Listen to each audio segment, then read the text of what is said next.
It was not a big surprise that countries wanted their own post-quantum crypto algorithm.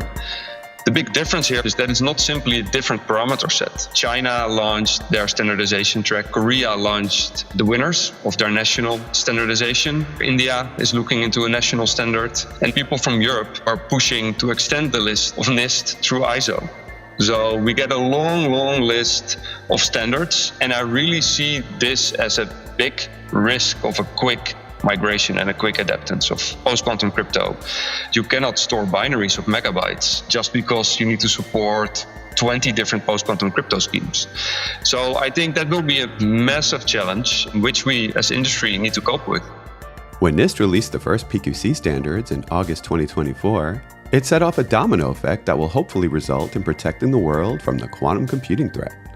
Now that we're beginning to migrate and trust our data to lattice-based cryptography, it's a good time to examine how ML-KEM works and get some implementation tips.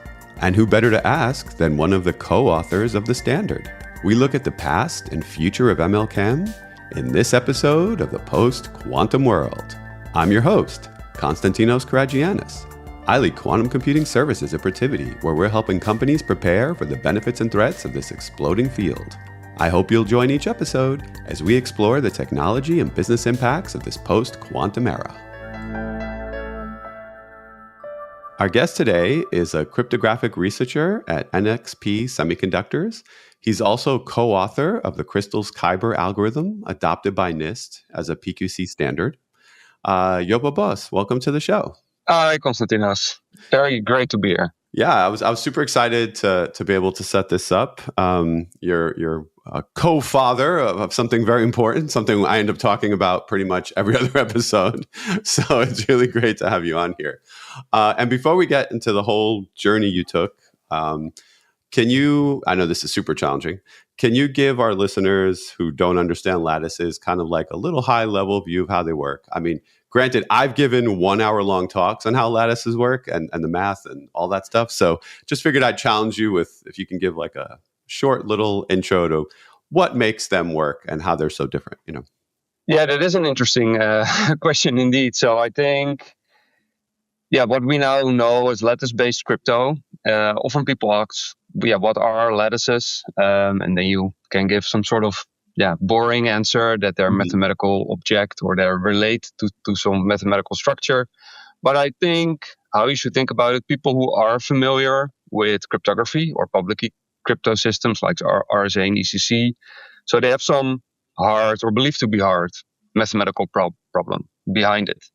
Like, for instance, integer factoring for RSA. So that's a relatively easy problem. You can explain that. I can explain to my friends who are non-cryptographers.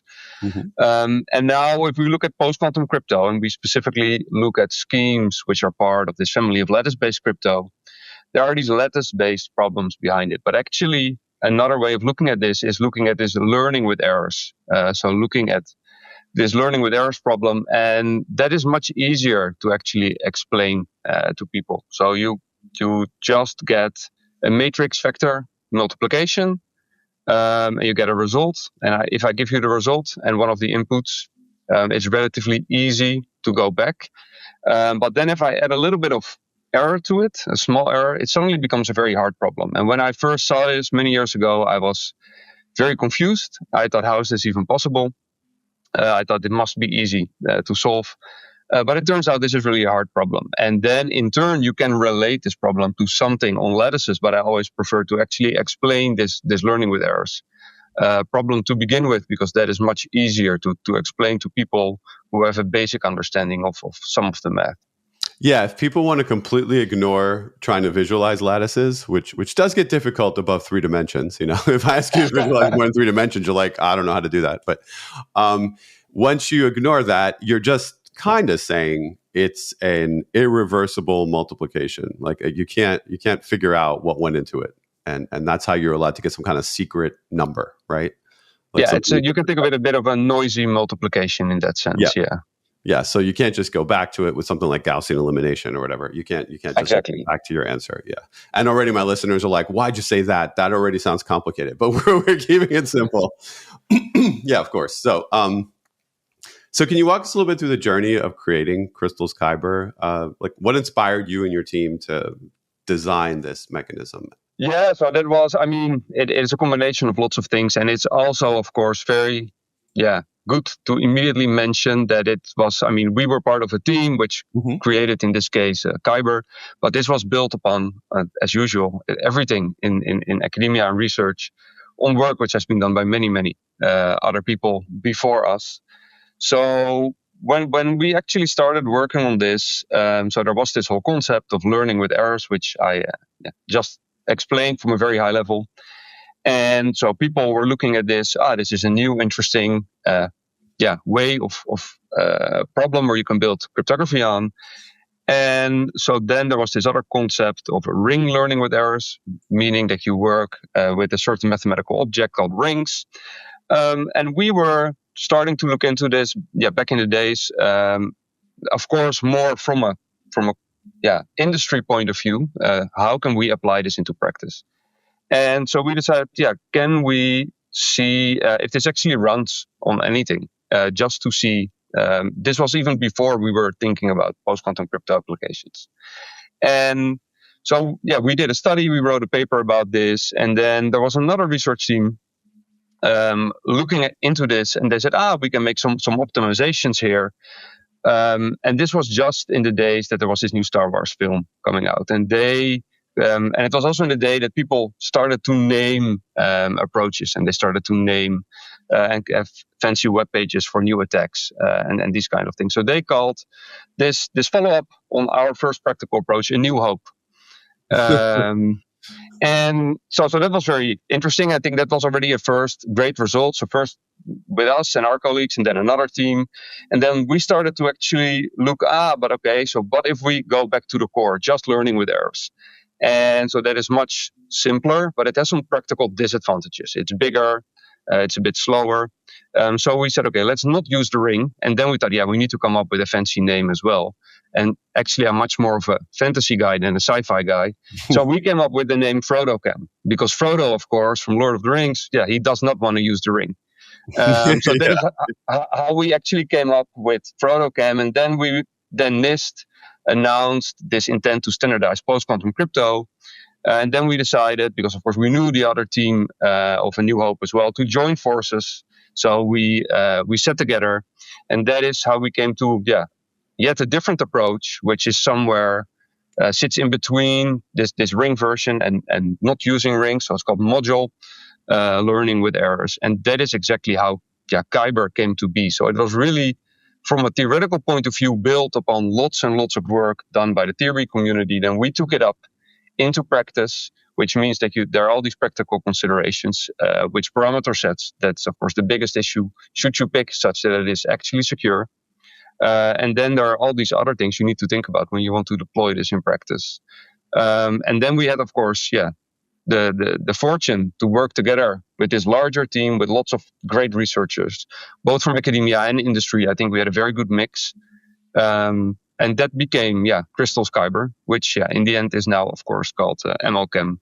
Yeah, and it's finally starting to appear in the real world, which has to be super exciting for you. But before we got here, how did those iterative rounds at NIST, how did that shape the evolution when it comes to working with all these other cryptographers? Like, was there a lot of pushback? Did you have to end up fighting for something you thought would work better, or was it kind of like combative like that?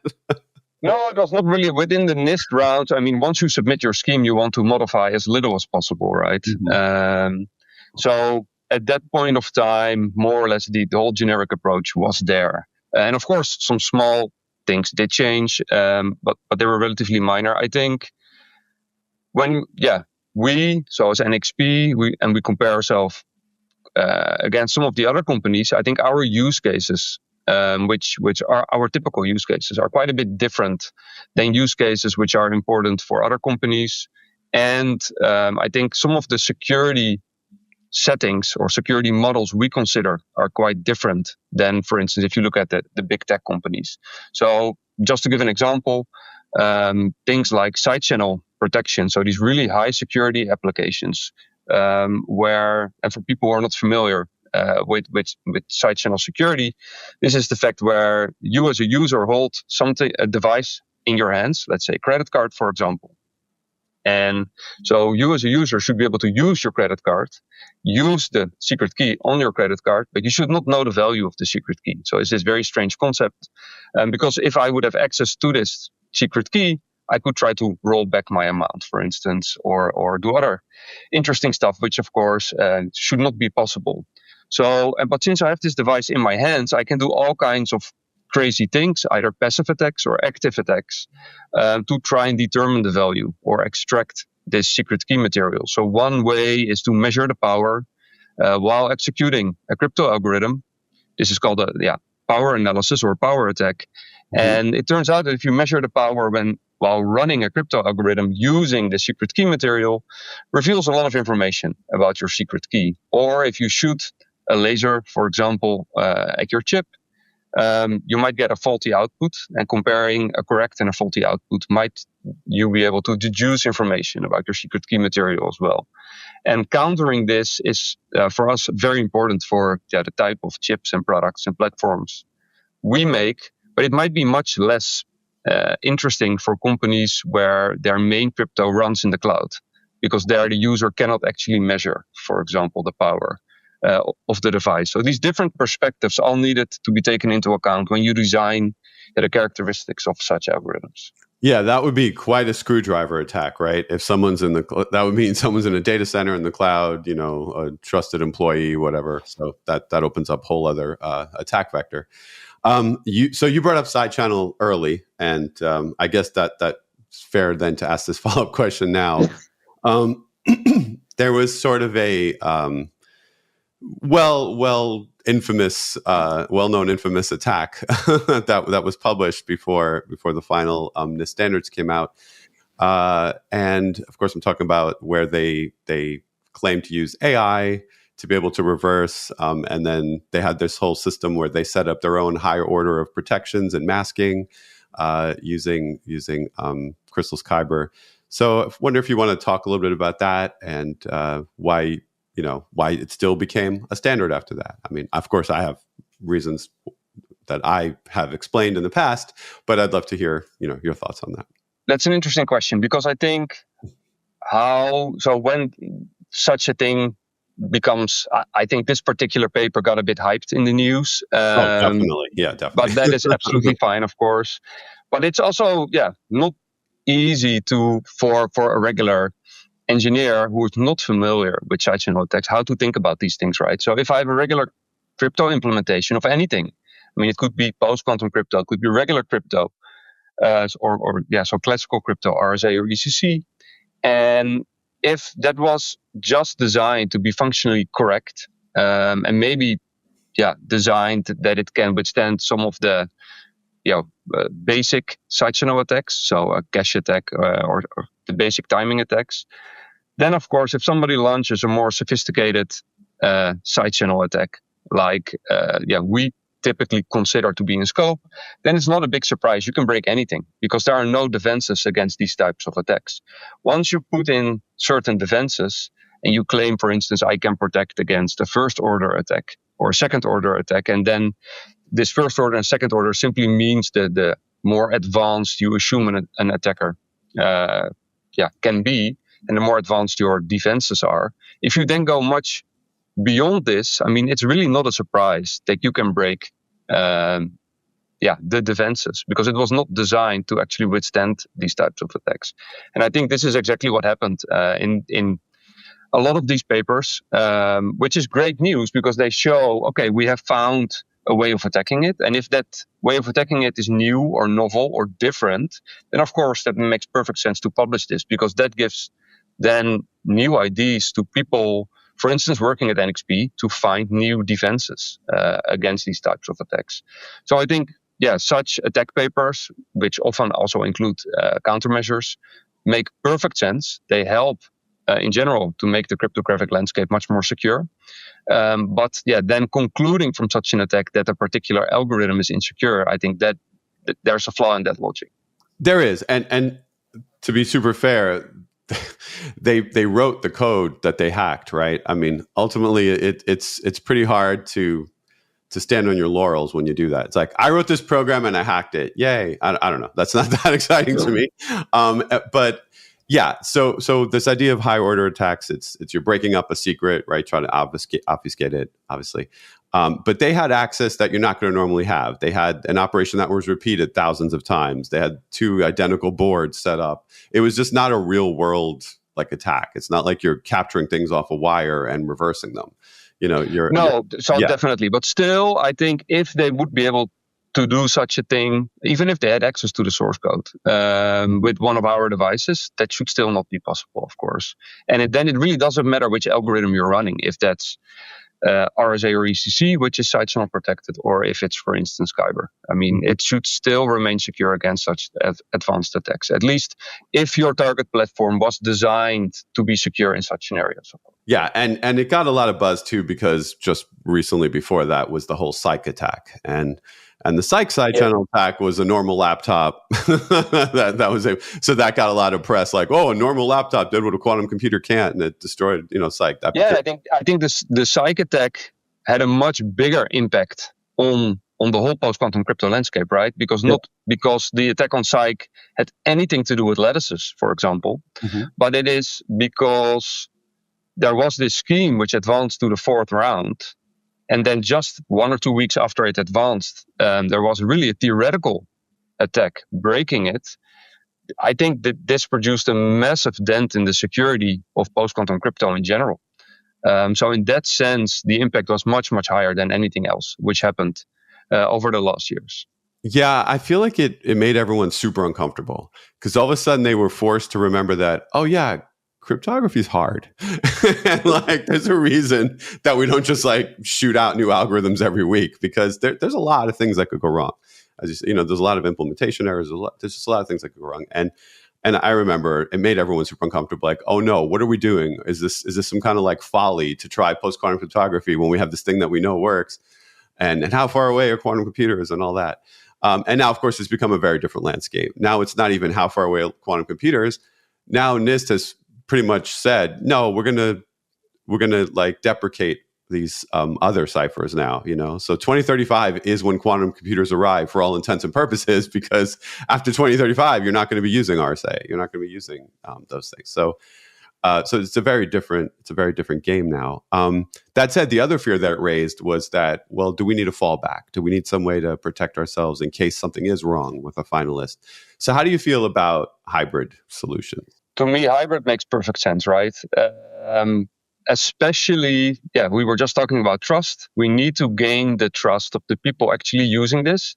And let's be honest, most people who use crypto, and I think everybody uses crypto on a daily basis, even if they don't know it. I think most of us don't know it, and we use it hundreds, maybe 1,000 times a day. And most people have no clue that they're using crypto. So they, of course, it's not for them, but it's for people designing in crypto in their solution. So the end products, think cars, things, edge devices. So all these things, they use cryptography. And of course, companies designing these things in, they need to be able to trust that everything works as intended and is secure as they would hope for. And going for hybrid, of course, it results in a lot of challenges in practice. But I think it makes perfect sense. So, and then after a while, 5 to 10 years, we've bridged this gap where we use this hybrid period. If we then see, look, everything works as expected, and then we can fully migrate to post-quantum crypto. I think such a migration plan makes perfect sense. So we had a company on recently, that American Binary, and they do a VPN client with something they built called Max Kyber. So obviously, you know what it runs on. And in their implementation, they went straight for it. It's just ML-KEM. Boom, that's it.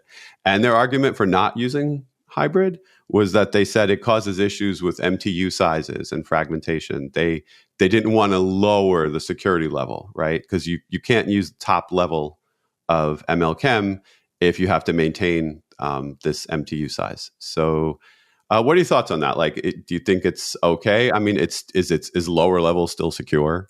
Yeah, so I think there are multiple aspects here, right? So I think if we lived in an ideal world, maybe the first step is if we lived in an ideal world where we knew that lattice-based crypto is absolutely secure, then of course we didn't need to go to hybrid. And then because it would be secure, so just deploy it immediately. Then in a slightly more realistic world, I think where we could run whatever we want, then of course hybrid makes the most sense. Because then indeed there is this period where you can build trust, and in the unfortunate scenario that something happens either with lattices or with learning with errors, or maybe something particularly related to Crystal Kyber, then there's a fallback to classical crypto. But then, of course, there's a much more realistic scenario where, just as you indicated, for many products, in many infrastructures, it might not be doable to support multiple keys. Some protocols might not support it. And then people need to make a decision. What are we going to do? And then migrating directly to ML-KEM or so to Kyber, I think does make sense. So you need to take into account all the constraints of your system and your protocol. And then maybe go for slightly higher parameter sets to really make sure that everything remains secure.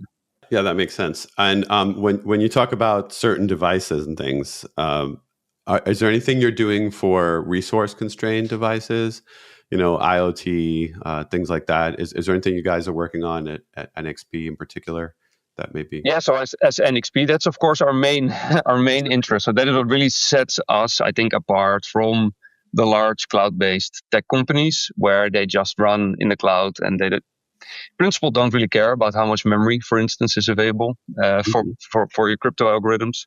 For us, it's the complete opposite, right? So a lot of the time, me and my team have actually been looking at low memory implementations. How can we change the algorithms a bit behind the scenes of, for instance, Kyber or Dilithium, such that it uses less memory? Because we need to run, like I said, on smart cards, credit cards. We need to run on constrained devices in your car, just as an example, or indeed on edge devices. So think smart home appliances, which were in the worst case designed already in a very constrained way now for RSA and ECC, but they need to get upgraded in the field to post-quantum crypto, which is of course a real challenge. And that is the big challenge now with this whole crypto agility movement, of course, going on. How can we make sure that not only the new devices, but also the current devices can actually run in a secure way post-quantum crypto? Yeah, there's going to have to be some replacement, right? Like if I look at the performance characteristics of ML-KEM, in two of the three major ways, it's just better. So it's better at decapsulation and a lot faster at key generation, but it's a little slower at encapsulation. So you're getting 2 out of the 3 as a boost.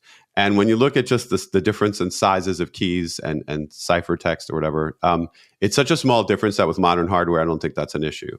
But do you think that there'll be this graveyard of devices that can't handle some of the hits? So maybe coming back to your first point, I think there's a yes and a no. So the things you say is absolutely true, right? However, and there's a big but for constrained devices in the higher security segment, then we're back at side channel considerations. And there, so we have been talking for years. We were on a campaign to create awareness that for these key exchange or key encapsulation methods like Kyber, they use behind the scenes something which is called the FO transform. And this is super difficult to make side channel secure. So it is so you can do it, of course, but it is much more costly compared to RSA and ECC, as an example. So there you do have to pay a performance price, a significant performance price, if you want to make this secure against side channel attacks. But I do fully agree with you that I think often people believe that if we want to run post-quantum crypto, performance is the number one issue. For embedded devices, it's definitely not. I mean, it is an issue, of course, but memory, being able to already load the key, which is 2 orders of magnitude larger, into memory and then computing on it. For many of our more constrained devices, this is a significant issue. So we have all kinds of tricks to actually do it. But you're absolutely right. If we look at our most constrained, for instance, smart cards, there will be some products which will not be able to operate on such large keys, and they simply need to reach end of life.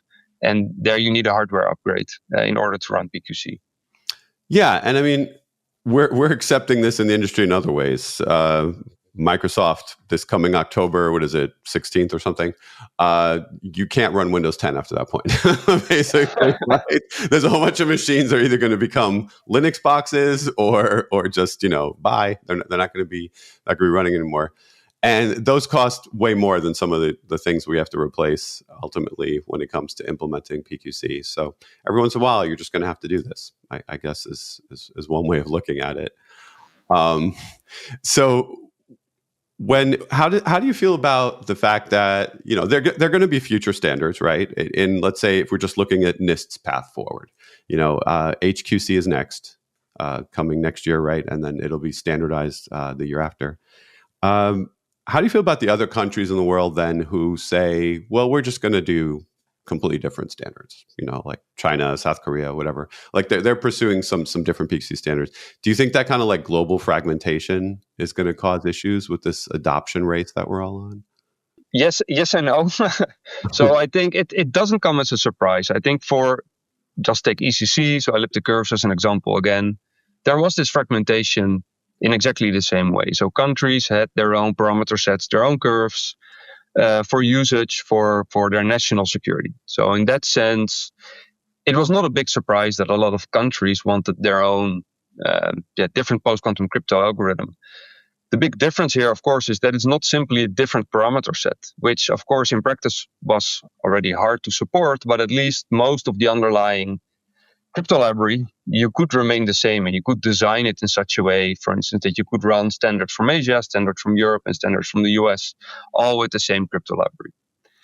Now with post-quantum crypto, it will be very different. Because indeed, just as you said, China launched their standardization track. Korea launched the winners of their national standardization. As far as I'm aware, India is looking into a national standard. And then we have, of course, the people from Europe who are pushing to extend the list of NIST through ISO. So we get a long list of standards. And I really see this as a big risk of a quick migration and a quick adaptance of post-quantum crypto. Because if industry needs to support all these different schemes, just look at the code size of our crypto libraries, which again, for constrained devices, is very important. You cannot store binaries of megabytes just because you need to support 20 different post-quantum crypto schemes.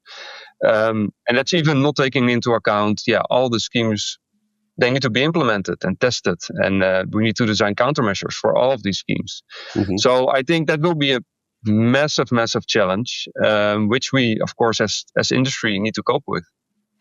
Yeah, we're building a crypto Tower of Babel here, where everyone speaks a different language, and that, in some ways, that'll be super secure because none of these devices will be able to communicate with each other, so there'll be no risk of leakage. But we do need to implement better communication, right?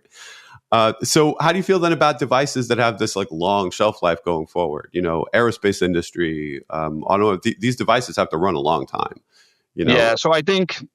In reality, for the typical use cases, I think, the community, and here I mean the security and cryptographic community, will settle on some preferred schemes. And these schemes will be the de facto standard for everything. And I think it makes a lot of sense. NIST said that the recommended schemes are dilithium and Kyber. And it makes a lot of sense that this will become, for signatures and for key exchange, the two schemes, mm-hmm. which will be used everywhere. Probably hand in hand with some of the hash-based, stateful hash-based schemes. I think there is a lot of confidence in the security of these schemes as well. But they're not general purpose. So you should really pick and choose where you're going to integrate these schemes.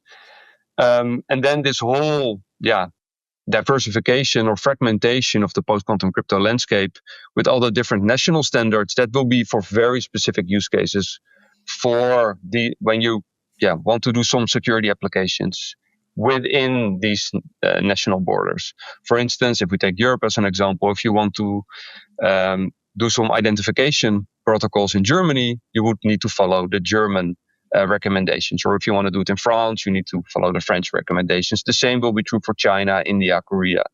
But I think that will be special cases. If you look at global protocols, TLS as the prime example, of course, then I think they will settle down on a very short, hopefully short list of post-quantum crypto algorithms to integrate into these protocols. And in my opinion, hopefully that will be Kyber and Dilithium. But of course, I'm a bit biased here. Yeah, of course. So do you think that when HQC starts, which is code-based, when that starts to take off, do you think it'll just always be this second fiddle, this idea of positioning, right? Like lattices came first, so therefore we trust lattices the most, and HQC will just be like, all right, we'll look at this too. Or do you think? So I don't think it's about trusting them more. I think the whole code-based approach makes perfect sense. I mean, HQC, but also classic McAleese, of course. Sure. Yeah. I think it's crazy. It's so old. People don't even realize how old it is. It's really exactly. Old. So I think they're very well understood. I mean, they're very secure. Mm-hmm. For some use cases, they're very good. For others, especially, of course, when we look at the embedded sphere, they are less ideal. That's the same argument as for ML-KEM, for example. Things are simply bigger. And when I tell our product teams that they can expect public keys of over a megabyte, they always think I'm joking. But yeah, I mean, that will simply not work, right? So it is for very specific applications and definitely not in the embedded industry. Do you see a future evolution of your baby? Do you see like ML-KEM becoming something different in the future? Like we all of a sudden happen upon a better way to do it? Do you think that it'll be like we'll get higher dimensionality of the matrix, let's say, but better performance, some crazy version of that in the future? Like a level 7? I don't know. That's an interesting question. No, I don't think so. Maybe there always will be some scientific progress, right? That things could have been done better. But then I'm really thinking about things which shave off, like a 10% speed up or 10% less memory, something like this. But that nobody will change the standard for that. So I hope so. It would be very exciting to see such developments, but I don't foresee them at the moment. Yeah, because I'm not sure about what this would look like. But if you did add many, many more dimensions to it, because right now it goes as high as 4 dimensions, but let's say it went up to 10 dimensions. Does that get us such greater security that it's worth looking at one day, or is it just like a silly waste of time? So it's these more dimensions or more in your modules, I think there's an interplay also with the degrees of your polynomials, and there are all kinds of security considerations you need to take into account. So I think we hit some sort of a sweet spot in terms of performance and size and all the different trade-offs we could get with Kyber. So at the moment I don't see a different trade-off which suddenly would be much, much better. Okay, cool. Yeah, I wondered about that with the amount chosen and all that. Just figured I'd ask you. To make it a little practical for people, for organizations that are just getting started, what do you think they should do to get ready? So you are a fan then for now of hybrid? You think that should be the way for a while? Yeah, I think that makes sense. But if you're thinking about hybrid, I think you're already quite advanced, right? And you know what you're doing. And so I think if you are a company and you are just a regular cybersecurity user, then probably, I think, as a lot of the governments have been saying, the first step you need to do is make some sort of an inventory. See where are you using crypto, and what type of crypto are you using, and does that make sense? And where do you need it for your product? And once you know this, then it's probably time to talk to your crypto provider, because you get your crypto from someone. It could be an open source library, it could be your vendor. Talk to them, and what is their plan to upgrade the crypto to post-quantum crypto? And indeed, are they planning to support hybrid? That's one of the questions you should probably ask.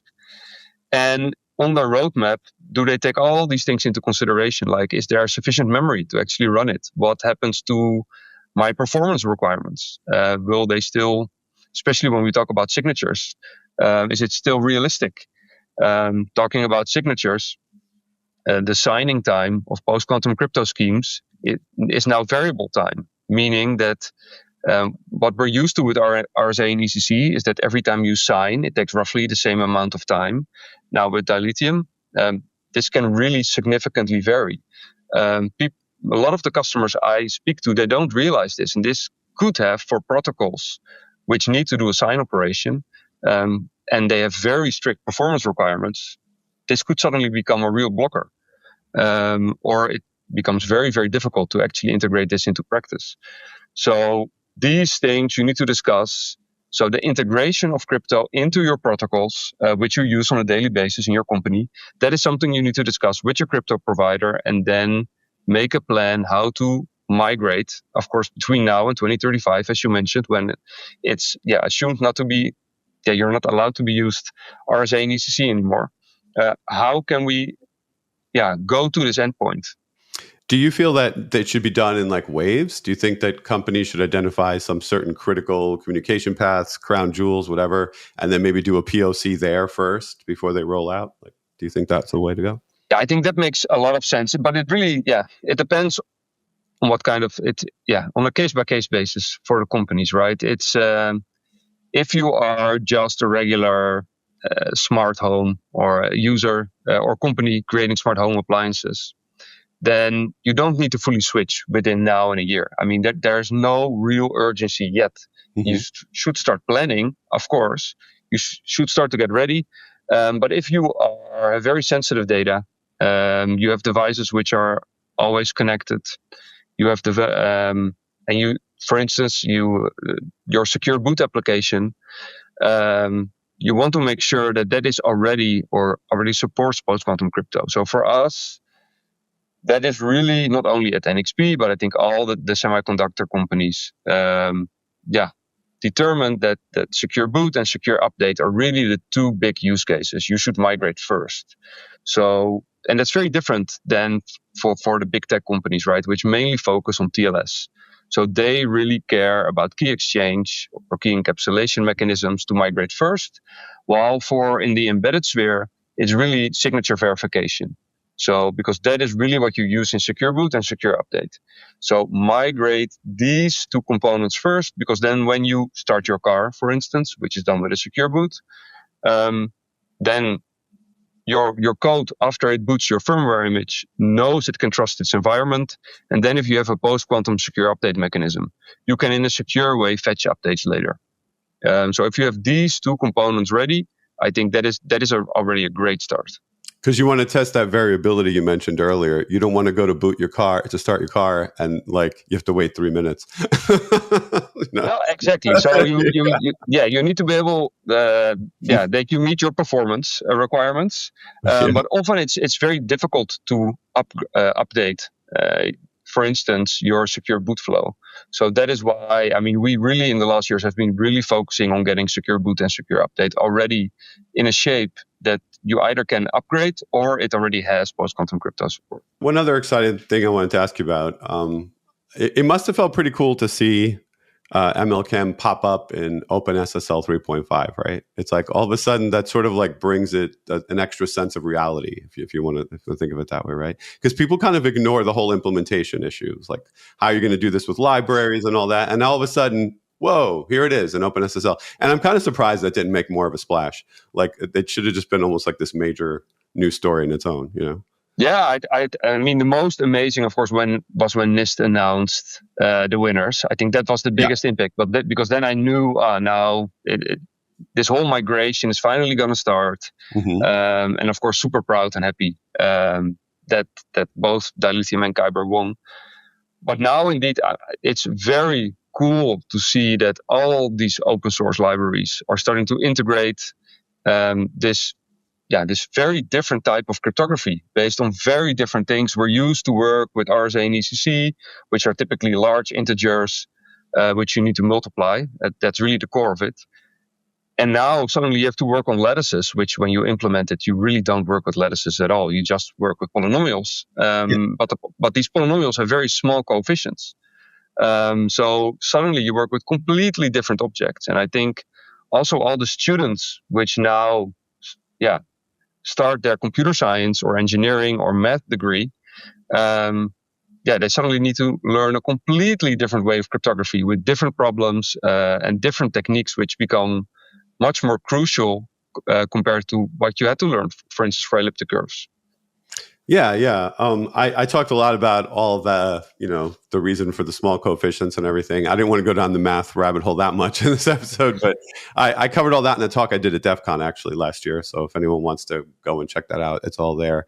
But yeah, you have a few things to pat yourself on the back for. So that has to feel pretty terrific right now.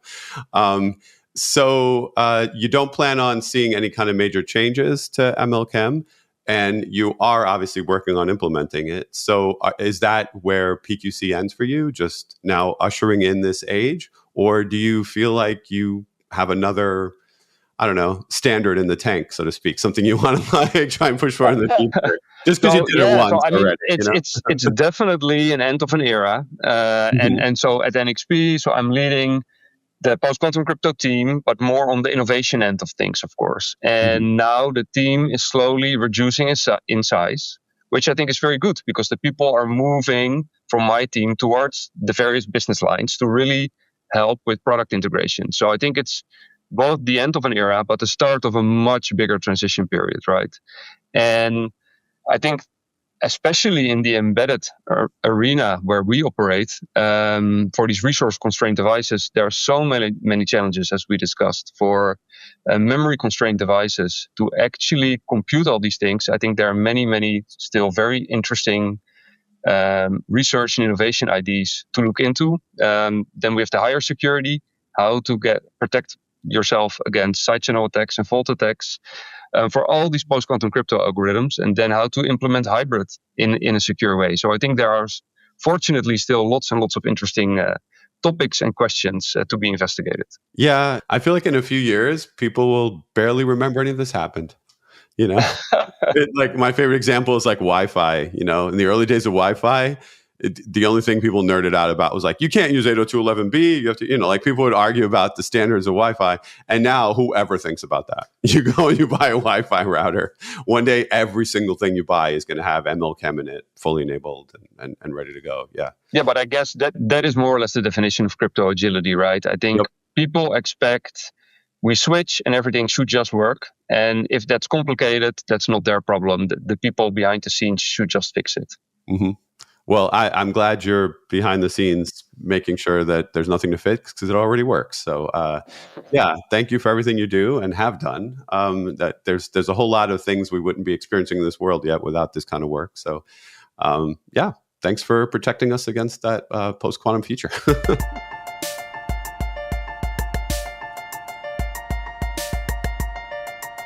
That does it for this episode. Thanks to Joppe Bos for joining to discuss ML-KEM's origin and future. And thank you for listening. If you enjoyed the show, please subscribe to Protiviti's The Post-Quantum World and maybe leave a review to help others find us. Be sure to follow me on all socials at Constant Hacker. That's Constant with a K, Hacker. You'll find links there to what we're doing in quantum computing services at Protiviti. You can also DM me questions or suggestions for what you'd like to hear on the show. For more information on our quantum services, check out Protiviti.com or follow Protiviti Tech on X and LinkedIn. Until next time, be kind and stay quantum curious.